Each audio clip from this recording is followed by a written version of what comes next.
Howdy, and welcome back to the Sith Dominion podcast. I'm your host, Dr. Dana Martin, and with me tonight is me. There's a rumor that Andrew and Andre Whaley might join. Let's hope he does. Or this will be the shortest offensive. No, it will be the shortest show. No way. You know what tonight is? Why Vader means daddy. We talked about Vater and Vader meaning daddy on the previous episode, and I thought it'd be fitting that we do this. And so it happens, no one else is really able to join. Vader's my guy. Can I carry a show for at least an hour on Darth Vader? Oh, you bet your butt I can. So I even wrote another monologue for this, and I haven't done a monologue in a little while because I don't think it was enjoyed by most. However, I enjoyed doing it, so I'm going to do one again. I've done one on, I forget what the first one was, but the second one I did was on Darth Maul. I'm going to do one tonight on Vader, and my whiskey glass from my cousin for Christmas. You can see Vader there. Don't want to drip on the glass. And little Vader. How about that? How about Spain today? Spain beating France 2-0. Going to the final. We'll see if Messi and the Argentinians can meet them. They play Thursday? I don't know. They play in a day or two. Anyhow, we're not here to talk about football. We're here to talk about Star Wars.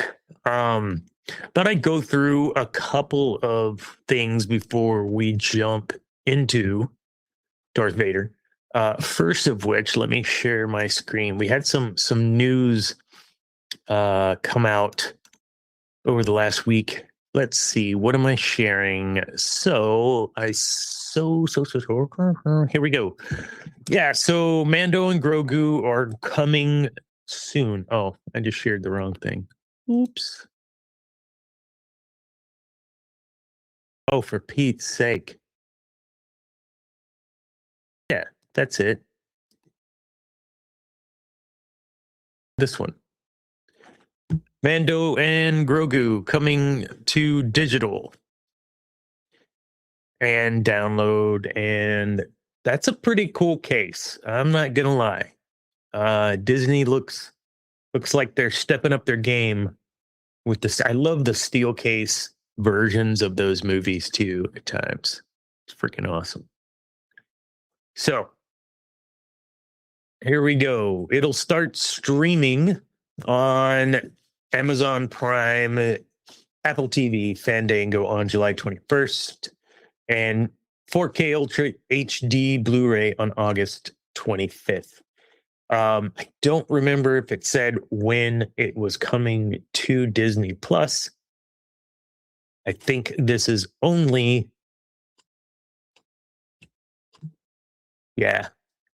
only the digital and Blu-ray. So there is that. Nice. I won't be purchasing it. I don't think that's a secret, and I won't pay to stream it until it comes to Disney Plus. And of course, I already pay that service. So that's where we're at. Along the same lines here of Mando and Grogu, we have. Whoa, where is it? There we go. Some heroes just click. So there's going to be Lego Star Wars Mandalorian special releasing on September 2nd. September 2nd. So we got Lego Star Wars Mandalorian September 2nd. We got Mandalorian and Grogu Steelbook, Blu-ray, DVDs, all the stuff and things, digital release July 21st and then August something. And then, yeah, So with that, I think I'm gonna jump right into another piece of news here.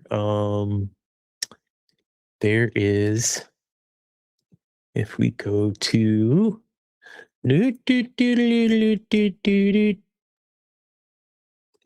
Lego. So for 2027, bunch of new cool things. You know what? I'm here for this, man. Um, I like the man Chinese theater. That's pretty cool. I don't think I'd personally own it. The Star Wars poster, oh, 100%. That would be awesome to have hanging in my office. The Stormtrooper helmet, that is not just Stormtrooper, but the whatever concept art. There it is. And then this includes a Darth Vader mini fig and an episode 2 poster, the UCS TIE Advanced. That is a must for the collection. So for those of you wanting to know what I would like for Christmas, the next year, start saving now because it will be expensive. But Vader's TIE Advanced, UCS TIE Advanced, that's my jam. I'm here for it. Cool. What else? There is more news. There was one more thing I wanted to share. Yeah, and I really wish that Andrew was here for this. Oh, great. Close that ad. This filmmaker obsessed with IMAX preserved a piece of Star Wars history, one frame at a time. So, some rare IMAX trailer footage from Attack of the Clones. He came across, and he went through and manually, frame by frame, or cell by cell on the 70 millimeter. There it is. Got it. That's incredible. So they're going to, I read the article, so you don't have to. They are putting this in the museum so that everyone can experience it, and they'll play that in the theater in the museum. Sorry, I said the theater in the museum. So everyone can see it. Pretty cool. Like I said, I wish that we had Andrew on the show so that he could comment, because that would totally be something he'd want to talk about.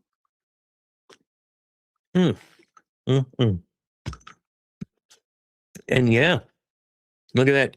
There's nobody here. And so 11 minutes. We went through news in 11 minutes. I don't know if I should be excited about that or sad. I guess that answers that question. Why not jump right into it? All right. Let me pull up my notes, because I can't just rely on people to help. But so why Vader and why this approach? Because there are villains and then there are icons in film, right? And then there's Darth Vader. The man shows up, he breathes in and exhales, and instantly everyone knows who runs the room. So tonight I'm gonna try to do kind of a best of episode of Vader, not like quotes or whatnot, but like moments that kind of prove Vader means daddy for many reasons. And I'll just say it. Vader is daddy for many reasons. And before anybody gets a little weird, I want to be clear. We're not just talking like meme culture, right? And we're not just talking about armor and voice and cape and the breathing or the way He walks into the room and makes everybody suddenly remember that they have unfinished business elsewhere. We're talking about presence, authority, talking about tragedy, and the fact that Vader is still the standard by which almost every other Star Wars villain is measured. And honestly, that's kind of the point, right? It's not Vader's not daddy because he's nice, right? And he's not daddy because he's emotionally available. And he's not daddy because he's giving out life advice and, pats on the back with healthy affirmation. I don't want to rewrite him. He is a walking trauma response with a breathing apparatus and a government job. But that is exactly why, for me, that it hits so hard with Vader, because he represents power with pain underneath. He's not just a villain. He's the consequence of every bad choice, every ignored warning, every fear that no one checked up on, every institution that failed him, every mentor who missed the moment, and every wound that turned into his armor. And that's why, for me, Vader lasts. When Vader first steps through the smoke in A New Hope, we do not know this being's story yet. We don't know Anakin.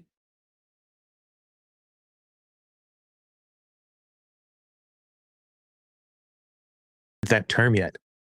We don't know about Mustafar, and we don't know about the dead children, the broken friendships, the grief, the manipulation, betrayal, the cost. All we know is the room belongs to him. He enters after the violence has already happened. Rebels are already down. The corridors filled with the stench of ozone and smoke. Bodies are on the floor. And then he appears. No speech, no explanation, just two sounds: a breath in and a breath out. That was the introduction to the legend. And modern villains, to me, and there's always the exception, but modern villains often feel like they're trying to convince us of how dangerous they are. There was none of that with Vader. He never has to do that. He does not audition for fear. Fear recognizes him. Chuck Norris passed away a few months ago, quite a few months ago now. And death didn't come from Chuck Norris. Chuck Norris agreed to go with death, right? That's Vader. One of the reasons that Vader still works today, for me, is that Vader understands the importance of restraint. Or maybe the better way to say this is that filmmakers understood how important it was that Vader show restraint. The best Vader scenes to me are not always the loudest. Sometimes they're quiet. As I've mentioned on the show, sometimes it's him standing still on Endor, holding his son's lightsaber.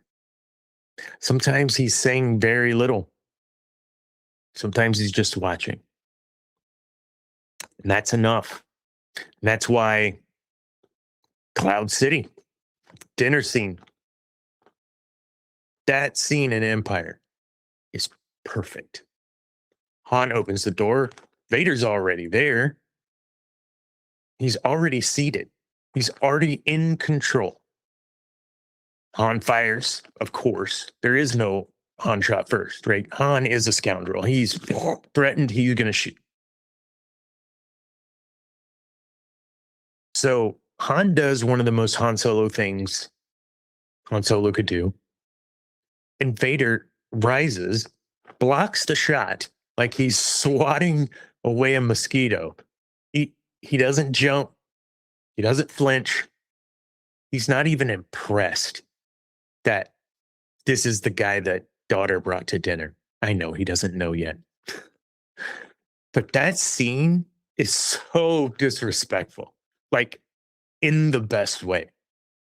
Vader does not walk into the trap, right? He is the trap. And that's what separates him from so many other villains. He doesn't need to chase the story. The story is like a black hole. He's like a black hole within the story as it bends around him. If Vader were only powerful, though, he would not be this important, because power alone, we all see it in video games, right? The guy's OP. That gets boring. And we've seen plenty of powerful villains. We've seen characters throw ships. We've seen them destroy planets, conquer armies, command empires, and of course, give long diatribes or monologues or speeches about destiny. And Vader's different because every bit of his power feels like it actually costs him something. The suit's not just armor. We know this, right? It's a prison. The breathing is not just sound design. It's a reminder that every single step he takes tells us something has been lost. Every mechanical breath tells us that this man survived something he should not have survived. And what came out on the other side was not him and not whole. And I don't mean a lack of a couple of legs and an arm. But that's why Vader is terrifying and tragic at the same time, because underneath all that black armor, underneath all that pain, is Anakin. And Anakin Skywalker is not some random evil man who woke up one day and said, you know what? Gee, you know what sounds fun? Tyranny. No. Anakin was gifted. He was passionate, brave. He loved deeply, was compassionate. He wanted to protect people. He wanted to matter. He wanted to stop losing all the people he cared about. And that's what makes this fall so painful. That Vader is what happens when love turns to control, or when fear gets justified. He's what happens when pain is never healed and is weaponized. That's why he's more than a villain. He's a warning. And this is where the daddy thing kind of becomes a little interesting from my perspective. Because whether people are joking or not, what they're really responding to is that Vader is the ultimate dark figure in Star Wars. He's authority, he's judgment, he's fear, he's legacy. He's the father you cannot outrun because he's tied to your destiny. Luke's entire world changes when Vader says, "No, I am your father." That line doesn't just reveal the plot twist, it destroys Luke's understanding of who he is. I mean, Luke thought he was fighting evil out there somewhere. And then he learns that that evil is connected not just connected, attached to him. It's his bloodline, it's his family's story. It's a part of the legacy that he now has to confront. And that's why Empire specifically hits so hard. In Empire Strikes Back, Vader doesn't just beat Luke in the duel, he breaks the myth Luke was living inside of himself. That is psychological domination. And that's why Vader is still the measuring stick. He doesn't just threaten your life, he threatens your identity. When Vader tells Luke the truth, he's not saying, I'm stronger than you. What he's saying is, you don't even know who you are. And that is brutal. And that is why Vader still matters. Because now, years later, we get more of Anakin's story. Vader and what he is becomes even heavier. Because now when we watch him, we're not just watching a monster. We're watching the aftermath of tragedy. We know the little boy from Tatooine, the Jedi who just wanted to be trusted, and we know that husband terrified of losing his wife, and the student who wanted that father figure. And we know the warrior who was praised for his power, but rarely taught how to carry his pain. So when Vader appears, there's always a ghost in the room. Anakin is there, buried, twisted, angry, denied, but he is still there. And for me, that is what makes that scene with Ahsoka in Rebels so powerful. When the mask cracks and Ahsoka, hears Anakin's voice, that scene does what great Star Wars does. We just talked about this the other day on the show. It collapses all the eras into one emotional moment. Ahsoka, in that moment, is not just fighting Vader. She's facing what became of her master. And Vader's not just fighting Ahsoka. He's rejecting one of the last living reminders that Anakin Skywalker even existed. For me, that scene is heartbreaking because Ahsoka offers something almost nobody else can offer him: recognition. Ahsoka sees him, not just Vader, not just the monster. She sees Anakin. She says, I won't leave you, not this time. But he still refuses to come back, and that is what makes that scene devastating. And that's why Vader is daddy for a reason. Not because the father wound in Star Wars runs straight through him. He is a father. He's a fallen son. He's a failed husband. He's a broken student. He's corrupted chosen one, all at once. And that is a lot of weight for one character to carry, but he carries it. And then we get to Rogue One. Now let's talk about that hallway scene, because that scene is one of the best examples of Vader as pure horror. People called it fan service. Fine, it's fan service.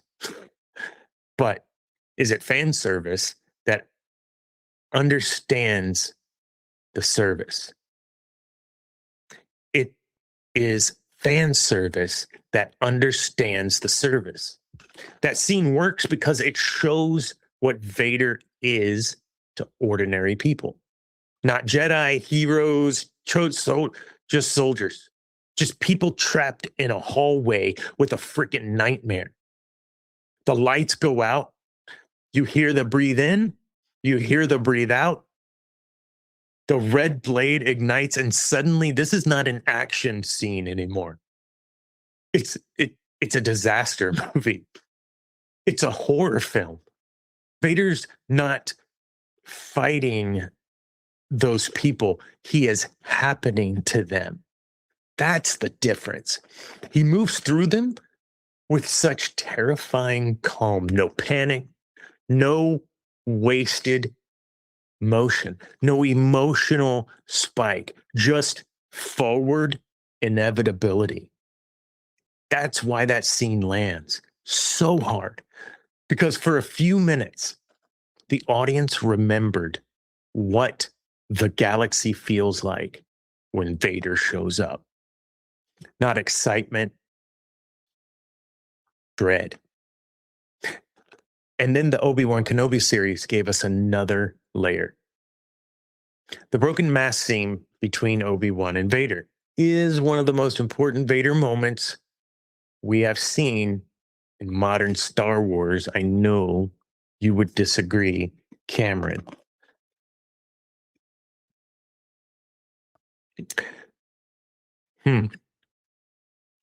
Because Vader says something brutal here in this scene. He tells Obi-Wan that Obi-Wan, I say this right. He tells Obi-Wan that Obi-Wan did not kill Anakin Skywalker. He says he did. Now, part of that is a cruelty. He wants to hurt Obi-Wan, obviously, right? He wants to not just like, yeah, was once Anakin, but now he wants to twist the knife. But part of it's also truth. Vader is claiming his fault. He's saying this is not just something that happened to me. This is something I chose. That matters. It matters because as much as we can talk about the Jedi failing him, which we do on this show all the time, Palpatine manipulating him, his trauma shaping him, his fear consuming him, ultimately, Vader is still responsible. That is the line Star Wars cannot lose. Pain explains him. It doesn't excuse him. That's why he remains such a strong character. He's tragic, yes, but he's not absolved. He's sympathetic, but he's not innocent. He is broken, but he is still accountable. That balance is hard to write. Kudos, writers. Vader lives in that tension. He lives in that tension better than almost any villain, anyone I can recall. And then there's Return of the Jedi. So this is where kind of the daddy thing kind of stops being fun and jokey. And becomes kind of the emotional center of the saga. Because Luke does what almost no one else could. Well, no one else could do. He refused to see Vader by only Vader. He believes there's still good in him.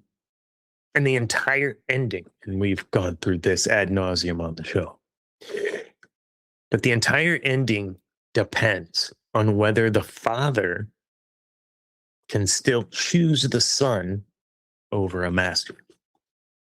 That's the final test. Choice. Not strength, not saber fighting, not force power. Choice. Palpatine thinks he understands Vader wholly. He thinks he owns Vader. He thinks Vader is so broken, too guilty, too dependent. He's too trapped.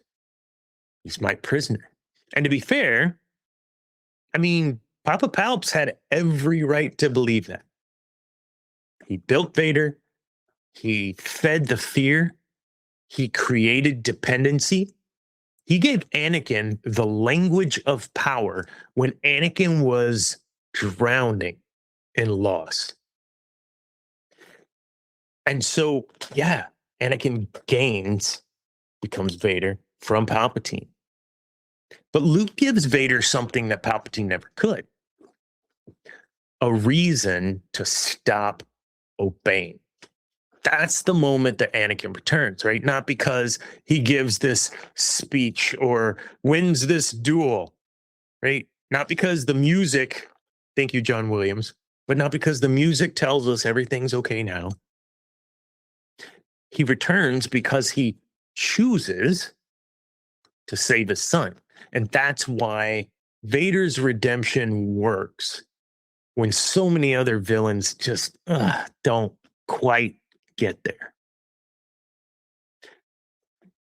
The redemption works, but it's not erasing the lifetime of evil. It's just one final choice that proves that the man who was there was not completely gone. So Vader, he's the blueprint, man. Not just because he's cool and he looks badass and he has the presence and the armor and blah, blah, blah, but because he's complete. He has it all. The presence, the fear, the tragedy, consequence, the mythos around it. He has fall. He has return. He is the shadow that lurks over the entire franchise, whether they want to admit it or not. Every dark side character after him is either reacting to him, compared to him, inspired by him, or trapped under his legacy. Kylo Ren ultimately worships the mask. Maul represents rage and survival, but even Maul does not carry the same galaxy-wide mythic weight. This is for you, bud. Thrawn is brilliant, but he does not haunt the soul of the saga the way that Vader does. Sidious is evil. Sidious is dangerous. From a Sith architect perspective, super successful. But he's not more tragic. Vader's like an emotional receipt. He's what the galaxy paid for by ignoring fear, corruption, arrogance, pain.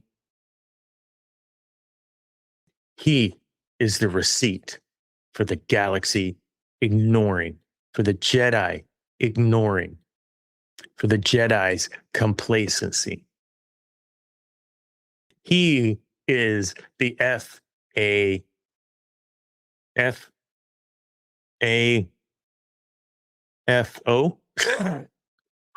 It's late, folks.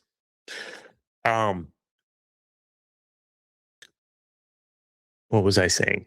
Oh, the galaxy paid for ignoring fear, corruption, etc.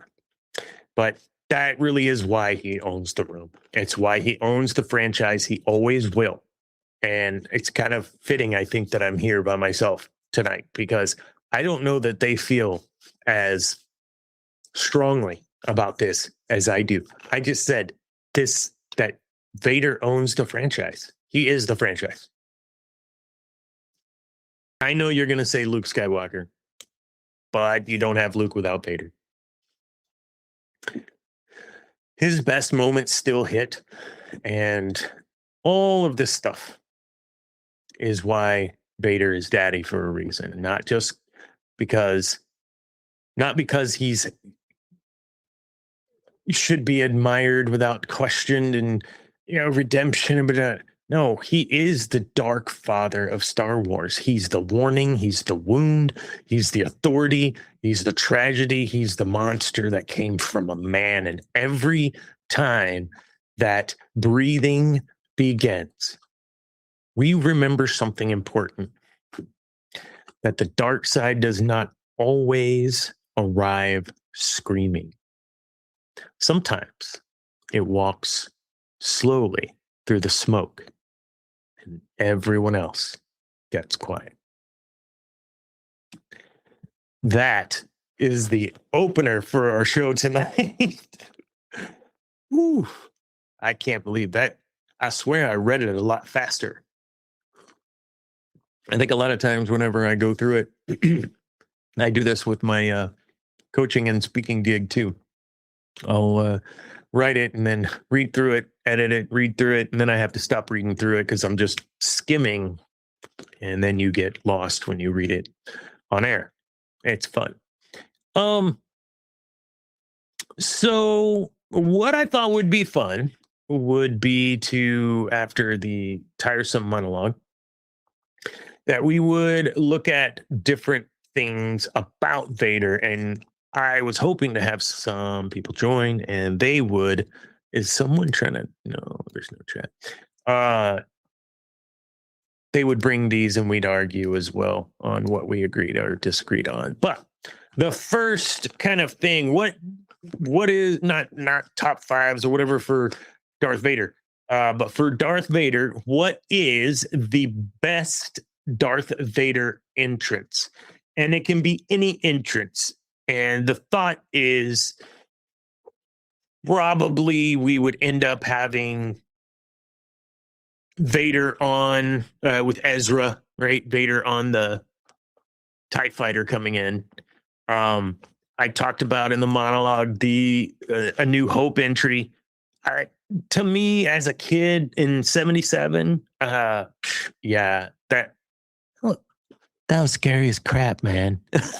Like, I ain't gonna lie, like Vader, as much as I adored Vader, like I loved that villain, he scared the crap out of me. I was only 2 when the movie came out. It was a little later whenever I first started watching those movies with my father. But for me, and I talked about it earlier, it's the smoke, right? Like everything happens. The violence occurs in the hallway, and this dude comes in afterwards, and he's more scary than the stormtroopers breaking through shooting, right? And we'd never seen stormtroopers. We'd never seen anything like that. Man,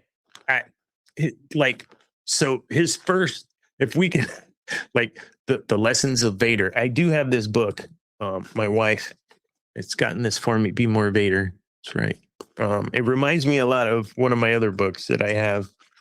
This one, I don't have the IP licensing, so I don't get to put pictures of, home skillet there of Hux or whatever.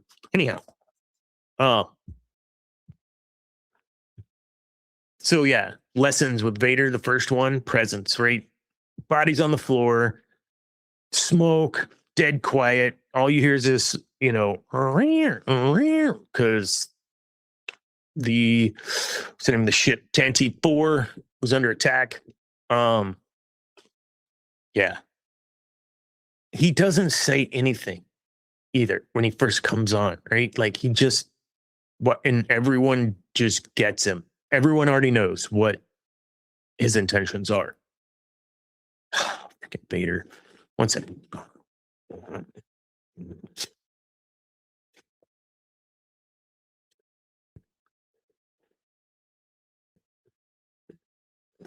Let's try this again. So, number 2. So, what was number 1? Kind of best entrance, right? I think that's the best entrance. I'd say second best would be Ezra. And third best, even though I said I wasn't going to list them, third best entrance, Rogue One.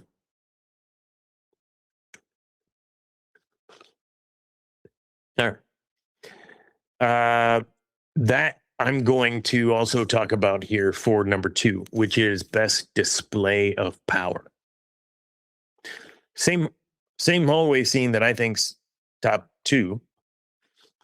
But when looking at it from a perspective of power, it's there's no speaking, no wasted movement. I talked about that earlier.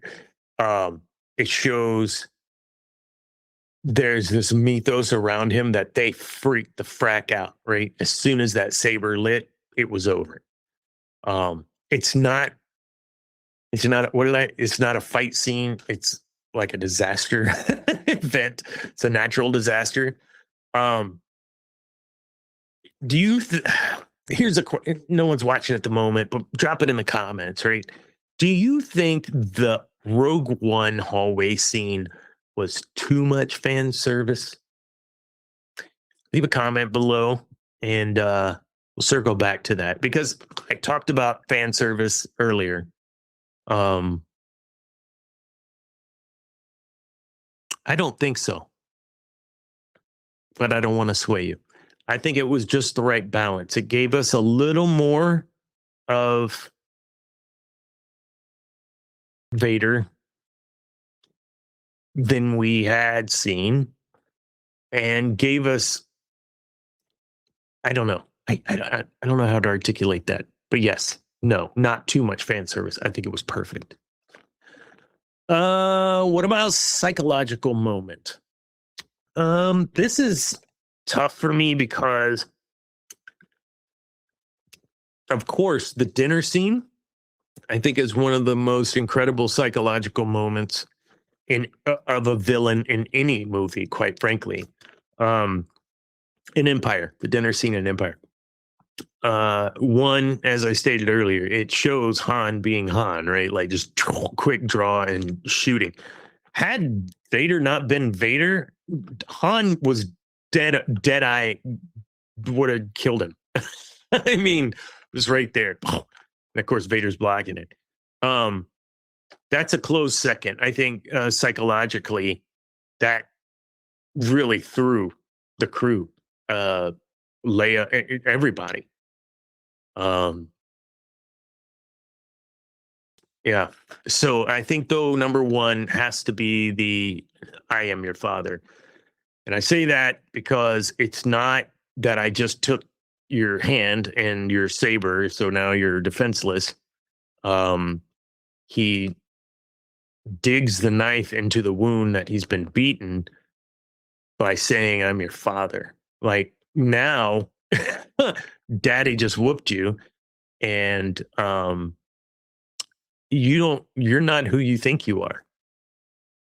Now, Luke sitting there, no, I mean, I could only imagine what sort of mental distress he's already under because he's supposed to be this new Jedi guy and he's just failed. And now he's failed and lost a hand in his weapon. And now he's failed and lost a hand in his weapon and is told that's his daddy.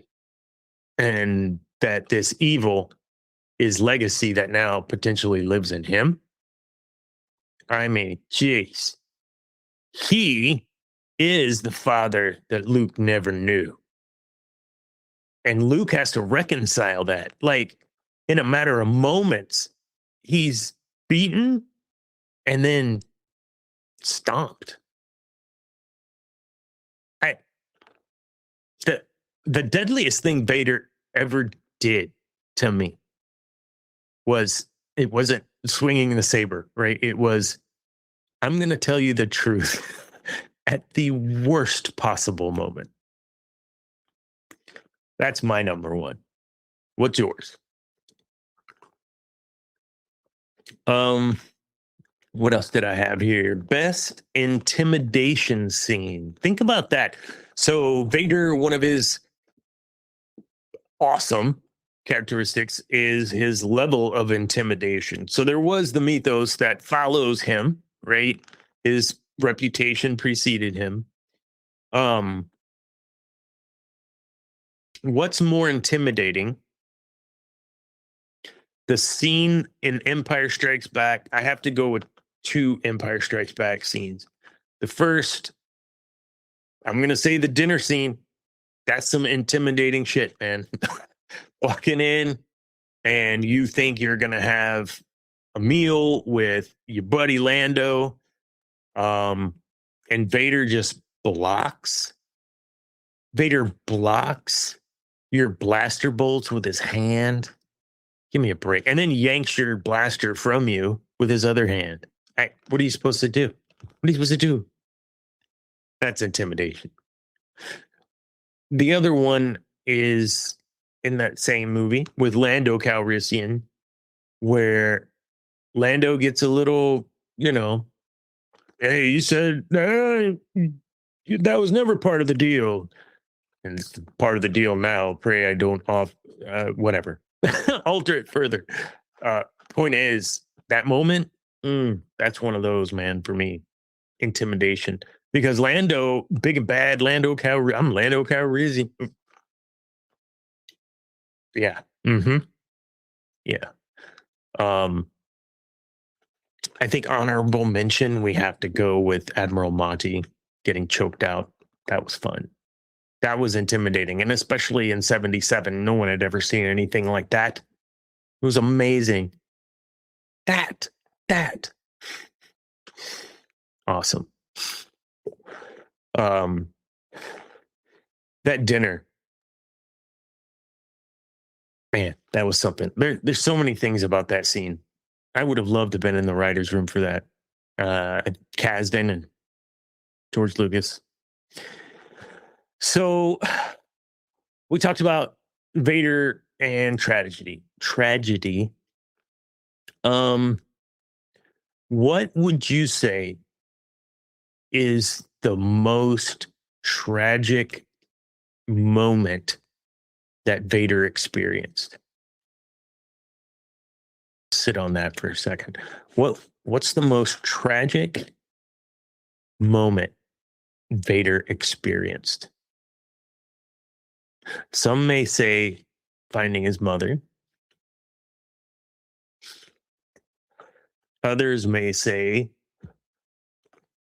when he did kill all of the Sand People. Others may say when he realized Padme was dead. What is Vader's most tragic moment?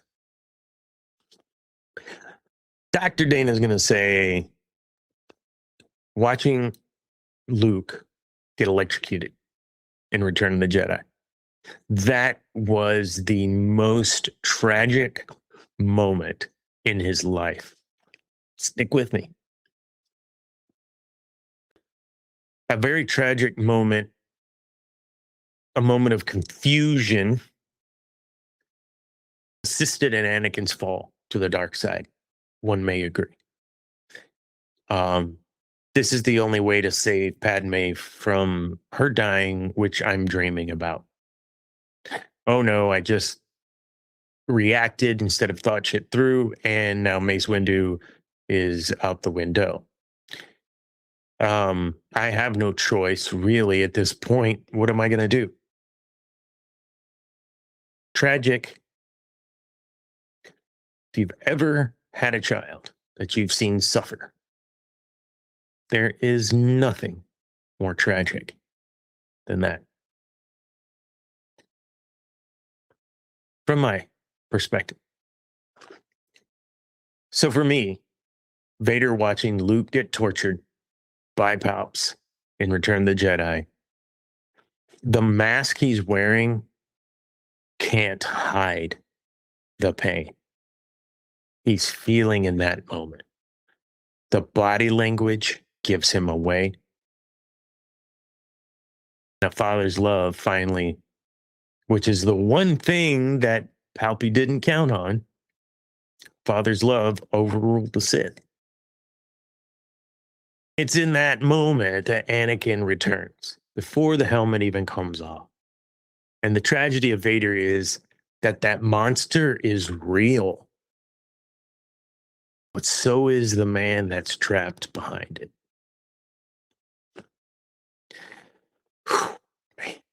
Yeah, I know. Got just a couple more little things. What about best animated version of Vader? Hmm. Best animated version of Vader. We've had several animated versions of Vader. Um, I'm gonna say Ahsoka, Vader versus Ahsoka and Rebels. I like that Vader. It's a little more tuned to the concept art for Vader by Ralph McQuarrie. Um, I like that a lot. I like that Vader a lot. The cracked mask was just brilliant, and hearing Anakin's voice through the modulator, um, Ahsoka refusing to leave him, and him refusing to come back. Like that's one of the only scenes for me that made Vader feel terrifying and heartbreaking literally at the same time. That was a tough one. Best animated Vader for me, Rebels, Ahsoka fight specifically. Now we have a modern Vader. What's modern Vader? Well, we have modern Vader in Rogue One. We have that's modern Vader. Modern Vader in Obi-Wan. We have modern Vader. Wait, are those the only two shows? Maybe. I'm going to go with modern Vader and Obi-Wan because Anakin's gone. I am what remains. That part, it. I get Cam where he's coming from, where he's saying it's a little cringy, the dialogue, but it is sick, man. For me, like it just makes it real. Who's behind the mask, right? Like the the man we saw behind the mask in the OG was this older dude, Sebastian Shaw, who played Vader. Um, and it having Hayden Christian, it's different, man. It's not bad. It's just not the same. So when we did Obi-Wan and we saw the cracked mask and we hear the voice and we see Anakin's burnt body behind it and we know it's Anakin Hayden, um, it kind of tied things together for me. That makes sense? Tied things together and gave me some closure that I needed in making the connection between prequel Annie and the Vader I grew up with. And I thought they tied that up well for me. So, kind of the final talking point here is we kind of break down Vader in a way a little different tonight. And we say, why is he daddy? Well, he's daddy for a reason. To me, he's daddy for four reasons that we talked about. It's his presence. He dominates the scenes without having to be over explained, right? He shows restraint. Some of the best Vader moments are when does he hold back? Oh my gosh. In the scene, the dinner scene that we've talked about 18 times tonight, after blocking and getting he's like, please, we insist that you join us. Crap. I can't remember what the quote is. But he's cool, calm, He could have just been like force throw, whatever. No, have a meal, sit down. Head games, man. Consequence. When Vader arrives, like the shit's about to go down. Like that's how, when you see Vader, or in most cases, you hear his breathing apparatus. That's it.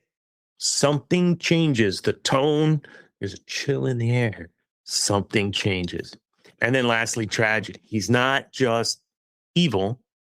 He's the cost of fear and failure and control. Vader works because he's not just dark side. He's the receipt, as I said earlier, for all the Jedi and the Republic's failures. So I believe I have the master list, the ranking master list of all, for me, Vader's best moments, period. Okay, here we go. Number 1, Empire Strikes Back, Father Reveal. That's number 1. Maybe I should work backwards. I'll work backwards. So pretend like you didn't hear that. Here we go. All right, ranking the whole, like each thing, and we've talked about all. No, we haven't talked about all these. We just didn't get to them all. So number 10, Vader in the Bacta tank. Why? Ooh, vulnerability. There's no such thing as an all-powerful evil thing. Like everyone's got their kryptonite in some way, somehow. Everybody, even real world. You've seen The Boys. Vader in the Bacta tank. Number 9, Vader choking Admiral Mahdi. Vader choking the other one. I think I messed up the names. Who's the one? Admiral Ozzel. When he's choking Admiral Ozzel, like he just flat out just chokes people that are insolent. Like, I love it. Vader versus Reva. I don't know, man. I felt like, I know I ranked that about a road, but it was pretty intimidating just for the fact that like Reva was trying. Vader didn't really seem to try. The dinner table, Cloud City, number 7, and number 6, the broken mask with Obi-Wan, for the reason of it helped tie everything together for me to see Anakin behind the mask. The Anakin that I knew with, or the new Anakin I knew with the old Vader I knew. Return of the Jedi, the ultimate sacrifice. That is, wow, best Vader moment for sure. Number 4, Rebels, Vader versus Ahsoka. That scene again with the mask. I loved that it showed us who. It shows us why later on I think Ahsoka's the way she is. Quite frankly, where Ahsoka says, "I'm not leaving without you," and then he's like, basically, "F you. I am who I am now, and you're not going to stop that." That was hard. That was hard to see play out, and then of course the whole world between worlds and whatever. What else? Number 3, New Hope, his very first entrance. Number 3, that scene again. The violence happens before he even steps on the scene, and once he steps on the scene, there's this understood sense of, even though the violence happened, there's potential powder keg for more violence in a much more dramatic way. Number 2, Rogue One hallway scene. What made this was the saber. Very similar. Smoke, the fighting, the violence has already been done, right? The fighting is about to start. That's right, because this is with the, sorry, Rogue One.